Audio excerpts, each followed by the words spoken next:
और कोरोना के कहर के बीच किसानों का काम आसान करने के लिए केंद्रीय सड़क अनुसंधान संस्थान ने किसानों के लिए एक मोबाइल ऐप को विकसित किया है। इस ऐप की मदद से किसान कम लागत में अपना माल मंडी तक पहुंचा पाएंगे और साथ ही से ट्रांसपोर्टर्स को भी फायदा होगा। कैसे, इस रिपोर्ट के जरिए आप देखें। साथियों, आत्मनिर्भर भारत की ये भव्य इमारत 5 पिलर्स पर खड़ी हो। मंगलवार को प्रधानमंत्री नरेंद्र मोदी ने देश को संबोधित करते हुए 5 पिलर का जिक्र किया, जिसमें 2 अहम स्तंभ हैं, तकनीक और डिमांड। अब इन्हीं दोनों को जोड़ते हुए भारत सरकार के सेंट्रल रोड रिसर्च इंस्टीट्यूट ने किसानों के लिए एक खास ऑनलाइन एप्लीकेशन बनाई है, जिसे नाम दिया गया है किसान सभा ऐप।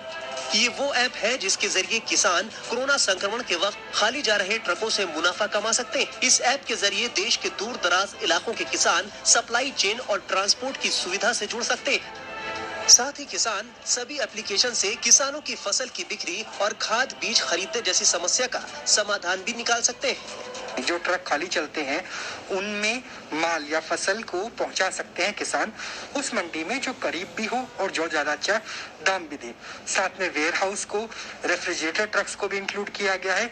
और जो बड़ी बड़ी कंपनियां हैं जहां पर कई आलू की चिप्स बनाई जाती है या अचार बनाया जाता है, वहां भी बल्क ऑर्डर लिया जा सकता है, ताकि जो खाद्यान्न है उसकी कमी ना हो और जो प्रोडक्शन है उसे भी पंपिंग किया जा सके। यानी टेक्नोलॉजी से डिमांड को कैसे जनरेट किया जा सकता है। जो 5 पिलर्स की बात प्रधानमंत्री नरेंद्र मोदी ने की थी, वो इस टेक्नोलॉजी के किसान ऐप से संभव होता हुआ नजर आ रहा है। किसान सभा ऐप के और क्या फायदे हैं, ये भी जान लीजिए। इस ऐप से किसान नजदीकी मंडी की लोकेशन और वहां के दाम और सरकारी समर्थन मूल्य जान पाएंगे। खरीफ से खाली जा रहे ट्रकों की संख्या, फसल का किराया पता लगाया जा सकेगा।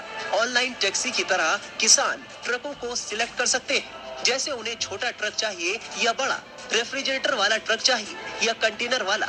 इसी एप्लीकेशन के जरिए किसान खेती के लिए जरूरी उपकरण और औजारों को भी किराए पर ले सकते हैं। इसका जो मेन पर्पस था डेवलप करने का, वो छोटे और जो मंझले किसान हैं हमारे, उनको फायदा पहुंचाने का था। और इसमें यह है कि मंडी डीलर्स, किसान, ट्रकर्स और सर्विस प्रोवाइडर्स, ये चारों इसमें रजिस्टर होते हैं। एक मोबाइल बेस्ड ऐप है जिसको वेब पे भी एक्सेस किया जा सकता है, मोबाइल से भी एक्सेस किया जा सकता है। इस एप्लीकेशन का मकसद किसानों को फायदा पहुंचाना तो है, साथ ही कोरोना संक्रमण के समय मंडियों में किसानों की भीड़ कम करने और खाली जा रहे ट्रकों में फसलों को नजदीकी मंडी तक पहुंचाकर ट्रांसपोर्टर्स को फायदा पहुंचाना भी है। बहुत सारी ऐप्स मौजूद हैं इस वक्त एग्रीकल्चर मिनिस्ट्री को एग्रीकल्चर को लेके, और बहुत सारे एग्रीकल्चर सेक्टर में मतलब 60-70 तो हमने खुद ही स्टडी की थी। तो वो स्टडी की, फिर हमने 500 फार्मर्स को इंटरव्यू किया कि उनकी क्या प्रॉब्लम्स है, ग्राउंड रियलिटीज़ क्या हैं। तो फिर हम मंडियों में भागे फिरे कि मंडी डीलर्स क्या चाहते हैं, ट्रांसपोर्टर्स की क्या परेशानियां हैं। तो हमने सोचा क्यों ना इन सबको लिंक कर दिया जाए और सबको एक फ़ायदा हो, और सबसे ज़्यादा हमें था कि किसानों को फ़ायदा होना चाहिए। इस ऐप को जल्द ही हिंदी, अंग्रेजी के अलावा तमिल, तेलुगु, मराठी, बंगाली, गुजराती और उर्दू में भी शुरू किया जाएगा। Rahul Dabas, news nation, Delhi. और खबरें आगे भी जारी हैं, आप बने रहिए हमारे साथ।